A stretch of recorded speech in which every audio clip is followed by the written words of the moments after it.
Ha balaca. Məhəbbət. Balaca gəl bir sən bir 40 maşını gəzdirim. Yaxşı. Sən məndən gəzdir. Yaxşı, Məhəbbət, Xahiş gəlir. edirəm, gəl, xahiş edirəm. Qadan al, gəl, qadan al, gəl, nə tərsən belə. Xoş gördük. Məhəbbət. Haydi. Maşın necədir? Xoşuma gəlir. Sağ ol deyirsən bilməm belə qəşəng. Yox, bayk yaxşıdır, bayk əladır. Gedək. Deyirəm ki, Məhəbbət. Kimin əvvəli, kimin axırı. Vaxt vardı, silə itlər kimi obyektlər.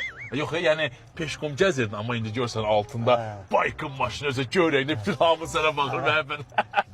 Deyirəm Məhəbbət, həyat qəribədir. Bir də görsən ki, yekə maşın gedir, samballı göy maşın, içində bir dənə əncimaya oxşayan biri ki.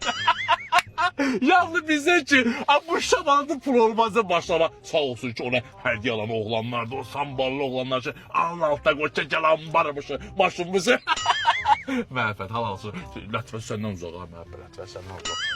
Hər şey Məhəbbət, elə saxla maşının yanında Məhəbbət. Çox sağ ol, minnətdaram sənə, həqiqətən günləri. O ki var güldüm, bitmez ona. Mən pulumu kim verəcək? Nə pula Məhəbbət? Ya bəlkə mən taksi işləyirəm, gündəlik pulum mənim çörə əhbə pulum deyil, bu maşınım deyil. Sən elə bilsən elə iynələməklə qoymaqla düzələcək. Pulumu ver, 20 manat pul. Sən demək ki, otur səbdən maşına gəlsin baxçına. Bilirəm dedim nana, torpaq bastı. Torpaq bastı nədir? Ayağın maşına dəysə, ayaq bastı da, cəmaatda torpaq bastı, dövlətlərdə. Mən də maşına ayaq bastı. Pulumu ver. Pulumu ver. Pulumu ver. Ola. Bu boyda maşın almışam sənə, elədin hərəkətə bax. Hadi yaxşı yol.